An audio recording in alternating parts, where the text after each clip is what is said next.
start with some preliminary things. Good morning, everyone, and thank you so much for joining the DWC first meeting of the year. Um, and I'm excited. I'm excited because we have a super guest speaker, Rebekah Jones, who has graciously agreed to talk to our group. And we're really excited about that. I also want to thank, we also have Deborah Baker Ryan from Region 1. Thank you for joining us today. There may still be some regional presidents and club members have joined us as well. Region 1 presidents and club members that have joined us today. Thank you so much. I'm excited about our new concept of sharing our meetings as a region. I think this is a wonderful idea, and I would encourage everybody to look for our regional. We will be sending information about these meetings so that we all can join them. We had one this week already with our state representative, Carlos Smith. It was a wonderful discussion. He talked a lot about House Bill 1, and I think we all have to, as a club, take a look at that House bill and some other things. Let's start out with the Pledge of Allegiance, if we could. 1, 2, 3. I pledge allegiance to the flag of the United States of America and to the republic for which it stands, one nation, under God, indivisible, with liberty and justice for all. And as someone has already brought up, yay, our 46th president, our first female and person of color as vice president. They have huge challenges ahead.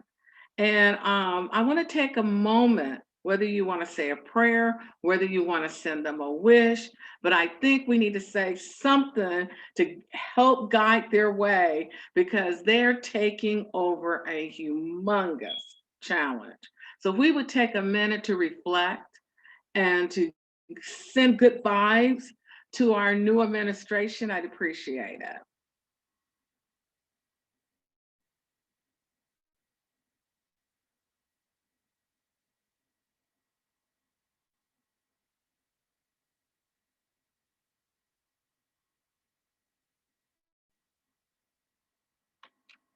All right.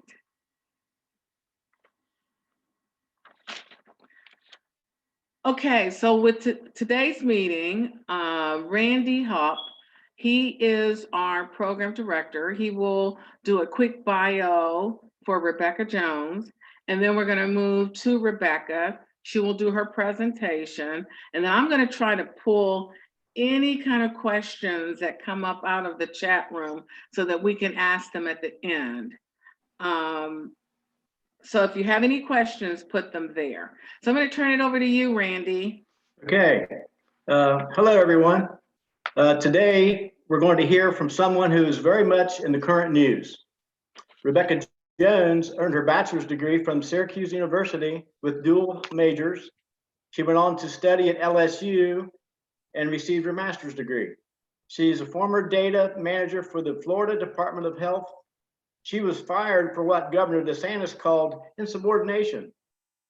The state asked her to manipulate the COVID-19 data prior to the election. Now she is managing her own COVID-19 site to track the pandemic numbers. Rebekah was just named Forbes Technology Person of the Year. Let's all welcome Rebekah. Hi. I'm sorry if I cough my way through this. We will get to why.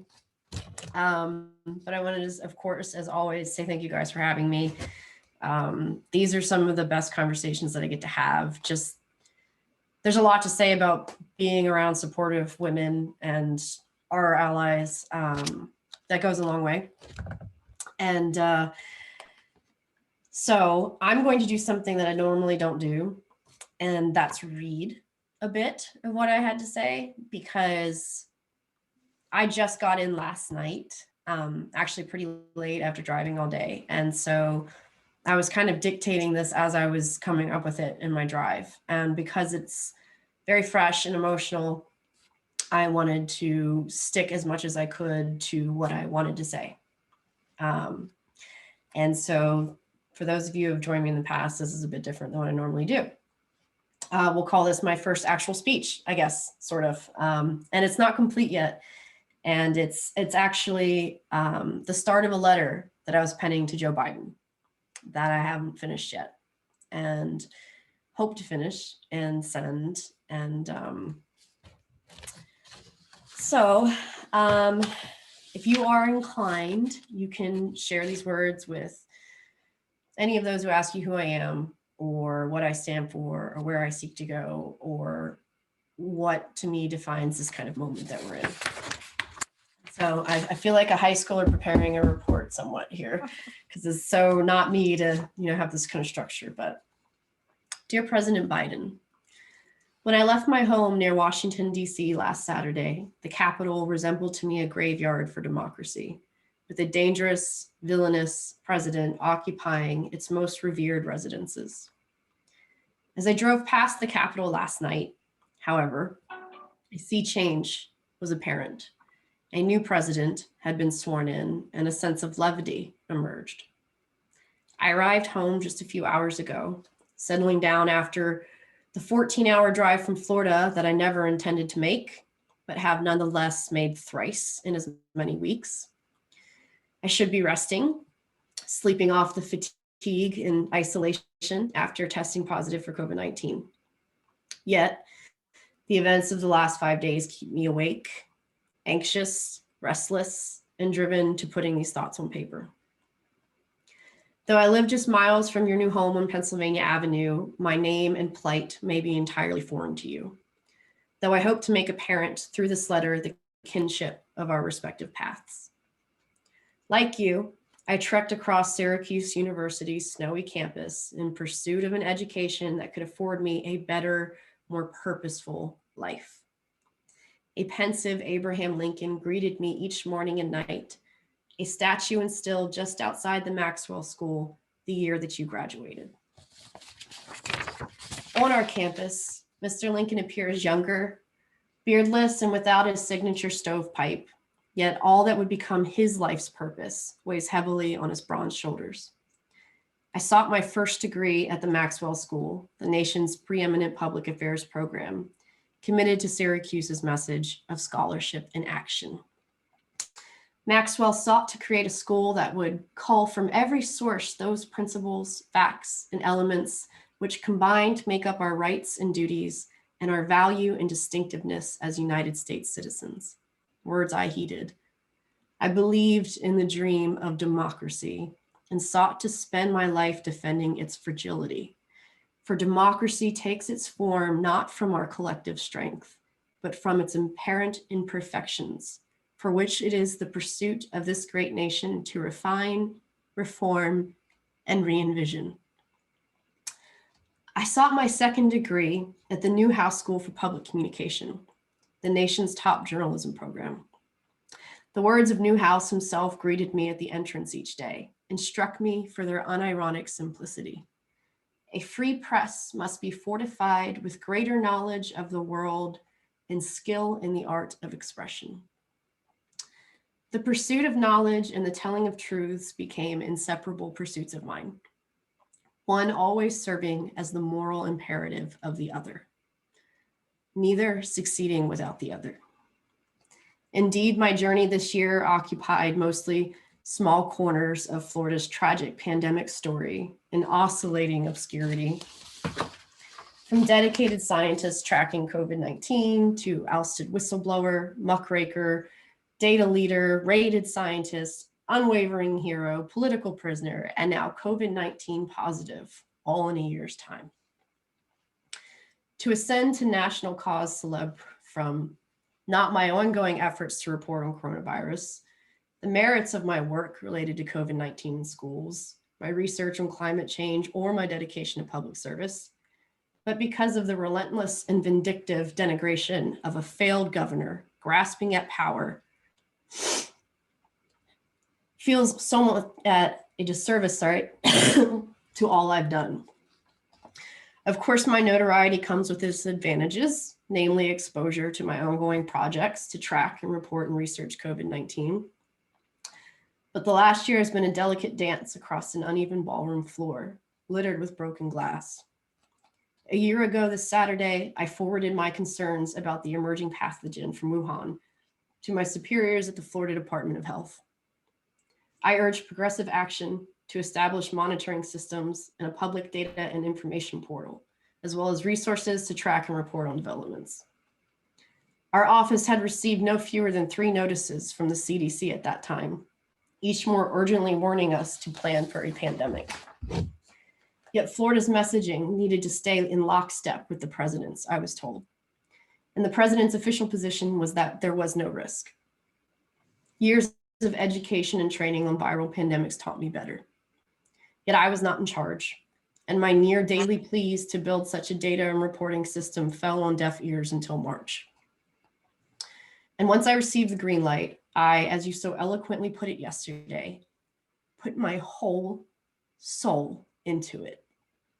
I knew how important, accurate, timely, transparent information could be during a crisis. It could save lives.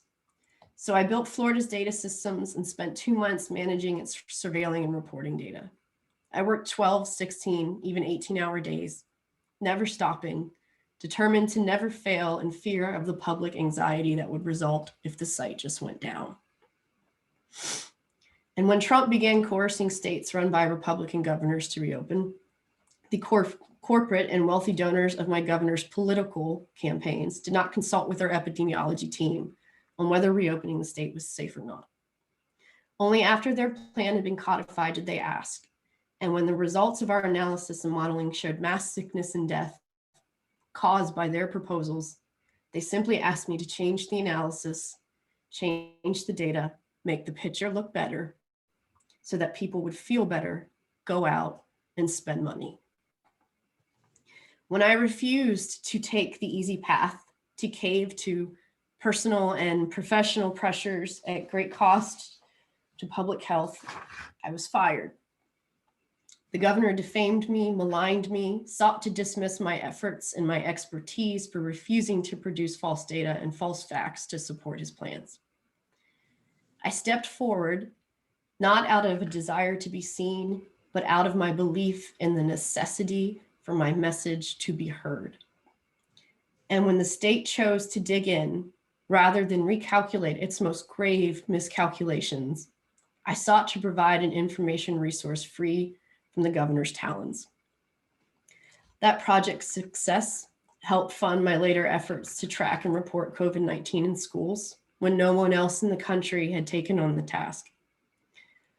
My role behind the scenes only further fueled the governor's grievances.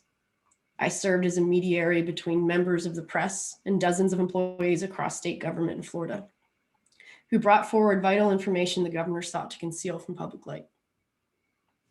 I continue to speak clearly and often of the state's criminal mismanagement of the pandemic response, forming tighter allegiances to those in the state with shared commitments to science, data, and transparency, including members of the Florida cabinet and senior level staff at nearly every state agency. I made an enemy of a very powerful man in this pursuit, and he abused and twisted that power to punish and silence what became one of his most vocal critics, a critic he created. I was no one to him, yet I was a persistent challenge to his firm grasp on public image. So when the opportunity arose for him to exert that power with extreme and abhorrent violence, he did not hesitate. He sent nearly a dozen state police to raid my home, steal my equipment, and threaten my family at gunpoint. I caught the ordeal on tape, and the backlash was immediate, but it did not stop there. When his Gestapo could not find evidence of crimes on any of my computers, they sought to invent a victim. The very agency which had early in the year fired me for my commitment to truth and transparency. They ordered my return to the state, even though I was sick, threatening to come to my new home in DC and take me away by force if necessary. I had to turn myself in to fight the unfair allegations and to spare my family from further police violence. I had never been so sick in my life. My lawyers tried to negotiate a later surrender, just a day, 2 days, once my worst symptoms had subsided, but the police refused. We were told nothing of the charges, other than that they had nothing to do with the warrant that led to the raid on my house. So I drove more than 800 miles, fever sick, dizzy, alone in my car with nothing to do but to reflect on the road that I had taken, wondering if that easier way would have been better for everyone that I know, and questioning whether anything I've done has made a difference to any person in this world. I tested positive for COVID-19 as soon as I arrived to the jail. Anger, regret, shame, playing over in my mind every person I could have walked within 6 feet of on my drive at every gas station. I was released in less time than it took to make the drive to Florida. Then spent days in isolation, fever-stricken and head sick.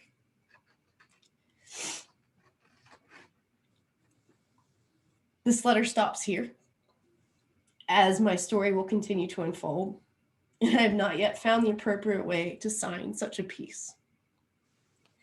I never believed I would be anyone of great significance. My mission in life became clear to me when I stood in the rubble of my own community on a hot, humid September day in 2005 on the Mississippi Gulf Coast. I knew then that my only purpose in life was to, with whatever skills I obtained, lessen the suffering and unnecessary death in this world for however long I could. And I truly believe that that is what I was doing here. And I do not believe that I deserve to be put in prison because of it. Rarely do I struggle in finding words as I have penning this letter.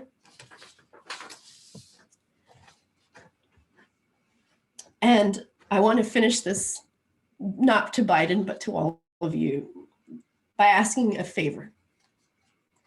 Never back down. Not in the face of flagrant fascism, nor under the mounting pressure of complacency from those who would be resigned to do so. Be a voice for reason, for science, and for truth, for all those voices too parched, too cracked, and too long thirsty for justice. I have been honored to serve as such a voice this past year, but none of us alone can cover the breadth of social and environmental issues that we face today. And I fear that my voice may not for much longer be available to speak on their behalf. And that is what I've prepared. And I'm sorry I got a little emotional about it. That's why I wanted to read it instead of trying to relay it all back. But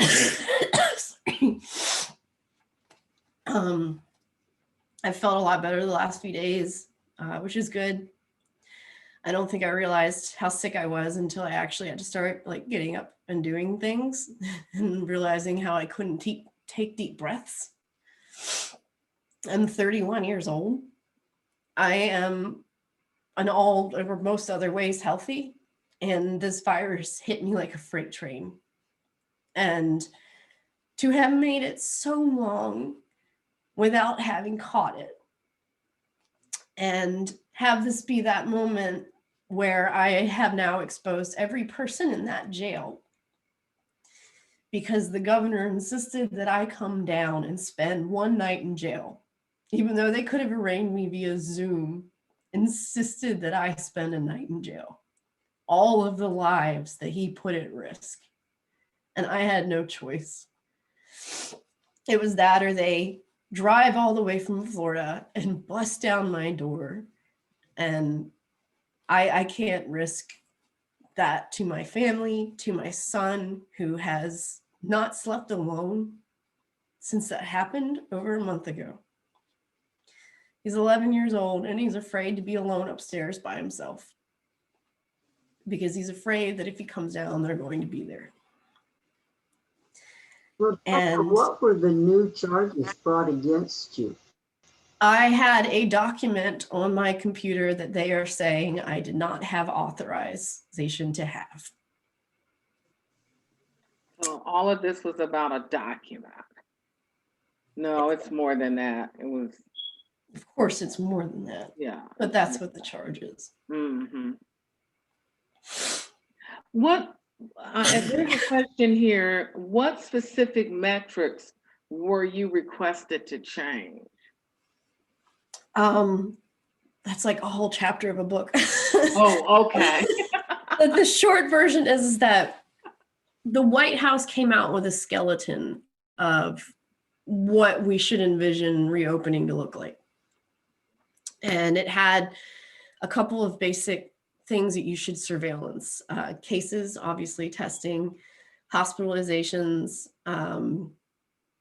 all kinds of information basically about all the surveillance that we were already doing, minus hospitalizations, because DOH never did that and they still don't do that.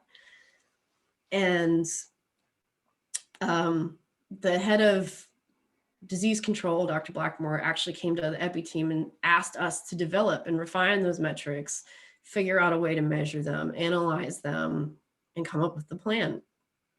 And we had to do this in 2 days, which is madness. It's just madness. We had no idea there was a plan to reopen until they told us that we had to do the analysis for it. But we did it. You know, we had a team of like 5 of us who spent the whole weekend not sleeping, getting it done. And I had the fortunate role of presenting it once it was done. And none of it matched what the plan was. The plan was being printed and stapled right in front of me. They hadn't even seen the data. And one or two thing measures, let's say new cases, or if we weren't testing enough in a certain place, they would just change how we measured it or move the goalposts or exempt rural counties altogether. And they ended up going with a plan that basically excluded Miami-Dade, Broward, and Palm Beach counties from reopening, but let everybody else, even though one of those counties, according to the data, was safe to open, and almost none of the other ones were. And when we changed this and we fudged that, and a lot of these were policy decisions that I didn't have a place to speak on. So exempting rural counties, for example, isn't a data question, that is a policy question. I posited that there was not much of a point in having a criteria if half of the counties were not measured upon it. But that was all that I felt comfortable doing because I'm not a policy person. But when changing the metrics and how we calculated them and the frequency that we counted them, still didn't get them where they wanted to be. They just told me to open it up and put in yes and no for the counties that they wanted. And to change numbers in the data so that it looked like those yes and no's were supported. And I said no. All of this started because I said no. I had no idea at the time I'd get fired for it or that any of this would happen. I didn't even think about it. People asked me, what did you think about? Did you weigh all of these consequences? I was like, no, I just said no.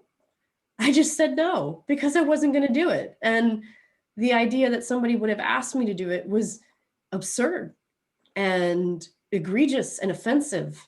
And I would have never done it. And so there wasn't some deep moment where I went to reflect upon what I was going to do. I just said no. And I appeared to be dispensable, at least temporarily. I mean, the dashboard after I left went down a lot, didn't work. Data went missing. God knows it's been notorious since then, but eventually they got it back up and operating in its basic form. And I was left wondering what I was supposed to do. But I where do did. you go from here? I mean, what's going to happen? Do you I have have no any idea. idea? I had been very close to a lead in Biden's administration before the raid happened. And now I seem to be untouchable, too controversial, or too much negative attention. And I understand that in a time when we're fixating on unity, that pulling in figures that distract from the mission or from the message is not the best approach. But it also just sucks for me. I get it. I understand it. It makes sense, but it still sucks for me. I have a question here about, do you still operate your own COVID dashboard? But according to what you've just gone through, you can't do that, if I'm understanding that correctly.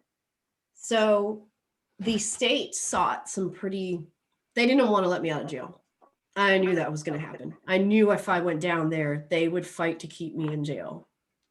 There was no victim. There was no proof of a crime. I had a document that somebody sent me, and that, you would think would be covered under the journalistic shield or the First Amendment, but that's something you have to fight later. The police can arrest you for whatever they want, and then you sort it out in court later. But they sought to ban me from electronics, from the internet, from computer devices, from my phone even. I mean, even my car has a computer, so I don't know how I would have driven back. They wanted to put a GPS tracking device on me for no other reason than just to make sure that I knew every minute of every day that they knew where I was at and they knew what I was doing and they were watching me. So my lawyers asked for me to be able to use my cell phone to make calls and texts, and for a $5,000 bond. And the judge said $2,500. He cut it in half, and no restrictions. Your only restriction is that you cannot use the Florida Department of Health databases. That was fair, and I am relieved that we got a fair judge, but it also means that I can't run my website anymore. So I have temporarily handed it off to a handful of people who are very competent and capable and have been involved in some shape or form over the last year to keep it going. There might be some loss of functionality that's going to happen, but the basic elements of it will remain up. I made sure I actually transferred that over before I left in fear that that would happen. So it will not stop. And it doesn't stop me from tweeting the numbers or interviewing about what's going on. It doesn't stop me from reporting on schools nationwide. So I'm going to keep doing it. And goddamn, if this man thinks that he's going to shut me up, he's going to have one hell of a fight doing it. You go, girl. So are you gathering data on like the COVID vaccinations or? Okay. I have been, and the judge is very clear that it's Department of Health databases, but the Department of Health doesn't manage the vaccine distribution program. The Department of Emergency Management does. And so I plan to continue to watch that very carefully.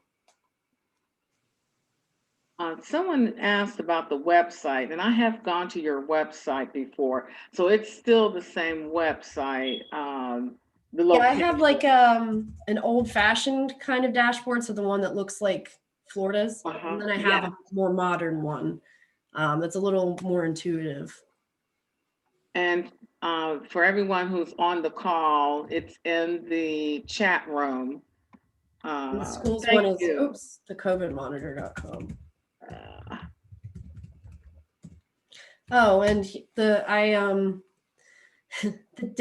morning that I drove down to jail, Florida passed 50,000 K through 12 cases in students and staff. And I didn't have the chance to report on that before I left, unfortunately. The other question we have here, can you comment on the current accuracy of the data on COVID-19 cases and deaths that the state and counties provide? I noticed that we don't get them as often anymore.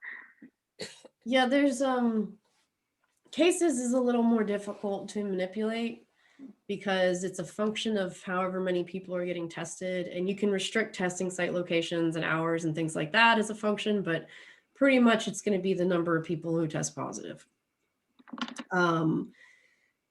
Deaths has been a controversial measurement in Florida since the start.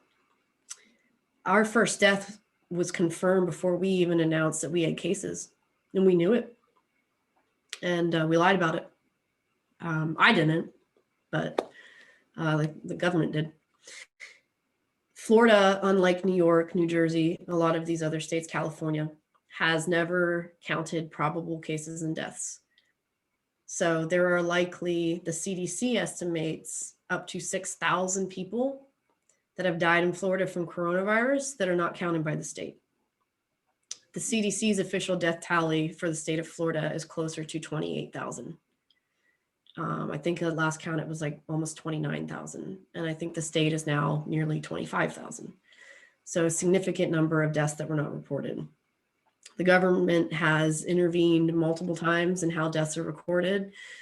It has to now be the primary cause of death. So if I developed acute respiratory distress syndrome from my COVID and that led to pneumonia, COVID would be the third diagnosis of cause of death, because pneumonia and ARDS would be more of the contributing factors. And so I wouldn't count as a COVID death.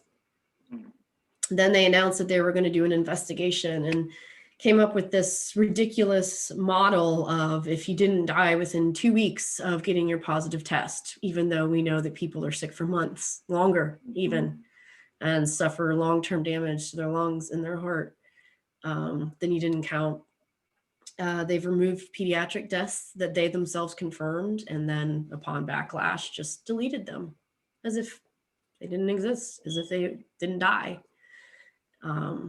which makes calculating death rates very complicated because there are a lot of people in that database who are in fact dead, but appear to be alive, according to the state. So cases is less manipulated, but as far as actual data numbers, but deaths has been grossly undercounted. Wow. We have a couple of questions about, do you have a legal defense fund set up? Concerned about how are you paying your legal fees? Yeah, I set up a GoFundMe back when the raid happened, anticipating that this was not going to just stop. Mm-hmm.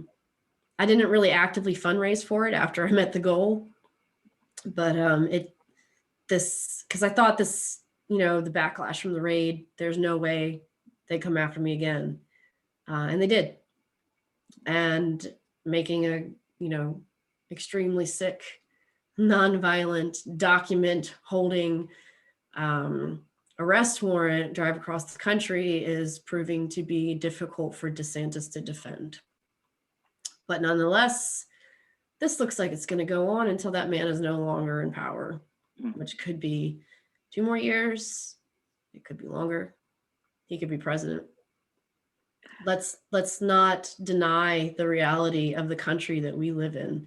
He is pandering to Trump's base. He is trying to buy them right now, because that is the only way at this point that he stays in power, because no moderate Republican will look at what he did with this virus and vote for him. So he needs that Trump base, and it's in Florida.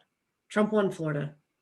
Mm-hmm. And he needs to tighten that grip on the people a little bit if he plans on doing that. And it's not beyond the realm of possibility that he could get the Republican nomination or even win the presidency. In which case, I will become a nationless person. I will have no home nation to go to, which will really be tragic, because I am as about an American of a story as it gets.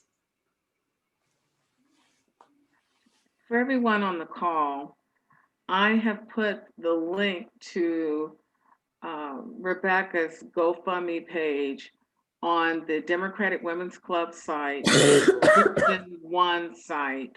And I just put my email out so that if you need, you can email me and I can send it to you directly. And so the questions are really coming in. Let me see if are you collecting funds to support your site? We know the legal fees. Just the legal. I think I raised enough in the summer to be able to keep doing this for as long as it's needed. So I'm not fundraising on it anymore. Can we pull anything from Vital Records on your website? No, good luck with Vital Records. It's a arm within DOH. So I actually know the girl who used to run that office, and I don't see her name on any of the files anymore. So I don't know if she quit or was fired or just disappeared. I mean, in Florida, who knows? We have another question here. Politico reports numbers of positives. The numbers of the hospitalizations and deaths. Where are they getting those numbers? Do you know? I don't know specifically for Politico. I know where Johns Hopkins gets them. I actually prefer the COVID tracking project, which is run from the Atlantic. And their hospitalization data actually comes from the federal hospitalization data, which was only released recently, like within the last few months, and is actually quite robust and shows much higher hospitalization records than the state does, unsurprisingly, because the state has at multiple points implemented new policies to count differently the number of COVID patients in the state. So that's federal data from HHS. And deaths are probably the state official numbers, as far as I know. And the CDC, though, does publish weekly its death counts. And that's where you see Florida as number 3. You, and I appreciate it, talked about if you feel passionate about something, go after it, don't give it up. And I have nothing more than respect for what you've done and what you've been through. And like you said, probably the majority of the state could care less about these numbers, but you're talking to a group of people who care about what you've been trying to do and appreciate the effort and the fact that you put your whole livelihood and life on the line because you believe in what you're doing. And we have nothing but mad respect for you for doing that.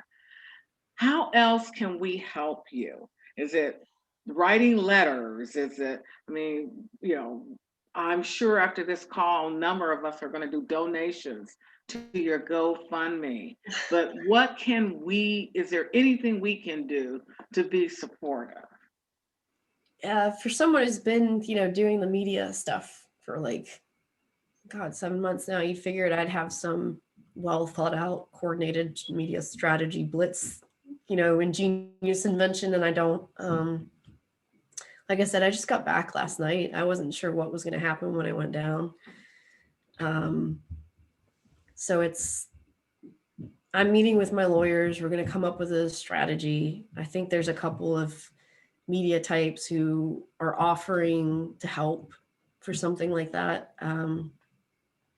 Because there really is no stopping a governor from doing whatever he wants to do. It's not like Biden can pardon people from state crimes. That's not how it works. And there's a reason that this is staying a state crime, not a federal crime, even though you would expect some kind of high hacking document, stuff to be federal crime. But DeSantis is making sure it stays a state crime. And I'm not sure what the best approach is right now, partly because I'm still tired. Yeah, I get it. And as much time as I had to think about what my next steps would be, I honestly spent most of that drive back just wanting to get home and, spending time with my babies and figuring next steps as a team. I just haven't had the chance yet to regroup with them. But if I do come up with something, I would love to, keep you guys in the loop with whatever it is, because God knows I need help right now. Not even Rebecca, here. you've got my phone number, and I definitely want you to give me a call when you're arrested, and we can talk about media strategy. So, and you've got my phone number, and I will definitely stay in contact with you. And we definitely, there's a group of us here I know that will be very supportive to your effort. When do you go back to court again, or do you have to go back? They Don't haven't know. formally indicted me.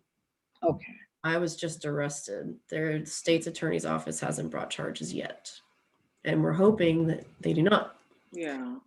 Um, This was just to get you to stop doing what you're doing. Yeah.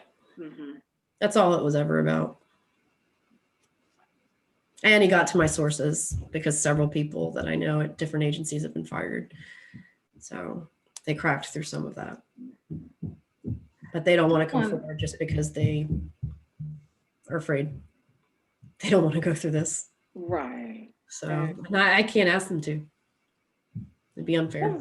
Someone mentioned that Chris Cuomo talked about the lack of numbers. You did interview with him at one point, didn't you? Yeah, I've done a bunch of interviews with Chris. We're friends and professional friends, but he's a good guy. I think that this happening the same week as the inauguration and the end of mass terrorism on the Capitol kind of put it to the wayside. But I plan on talking to Chris today about it. So he's a good guy. It's just been busy, this week with everything that's going on. Someone says, what? How could they arrest you without probable cause? Not to be too facetious, but this is the United States. The police can arrest you for whatever they want. They can arrest you for whatever they want. You can sue them later if it was wrong, but that does not stop them from arresting you. Just like they can come into your house and raid your house, and there's nothing you can do but put your hands up and let them do it. You can sue them later if it's wrong, but in that moment, there's nothing you can do. That's correct. Are you a DC resident now? I don't want to specify exactly where I live, but it's in the DC area. Mm-hmm. Just because, they doxed me once, I wouldn't be surprised if they've already done it again. I understand. Someone says the Constitution protects these things, but not in the moment. Not in the moment. Not in the moment. It's after the moment. There's no police to call to protect you from the police in this country. Oh, Cherie says Ocean City, Maryland is a fun place to go. Actually, my whole family pretty much is from this area. I actually lived in Hagerstown, not too far from here as a kid. So I've got my grandmother and my aunts and everybody lives in this area. So I know it pretty well. We moved to Mississippi when I was like 9. Which high school did you go to in Hagerstown? I graduated from North. I went to elementary school in Hagerstown. I finished high school in Mississippi. So wow. Yeah, I graduated from there. So that's how close we are at this point. I went to school in Hagerstown and lived there and graduated. Yeah, I was there for the blizzard of, was it 93? Something like that. Oh, yes. Yeah. That was there's a picture of little me, little blonde curls standing, we opened the door and the snowdrift was. Yeah, it was like 4 feet. It was huge. So I was there for that. We moved down south when I was a little older. My impressionable years, I would say, were spent in the South. So, well, someone wants to know if ACLU if you've been contacted by them. The ACLU helps you with civil suits. They don't defend criminal charges. And my lawyer, actually, one of my lawyers was, I think, the head of the Florida ACLU for something like 20 years. So I have a great legal team. I'm not worried in the slightest about that. It's just that there's a process in the system that you have to go through, and you have very little power in it, especially in the beginning. And but you have to take it with some amount of grace. Otherwise, you will lose your mind or you'll lose yourself to anger. And I refuse to be somebody who spends that amount of my energy and my thoughts towards anger. I understand. And here's one last question before we go.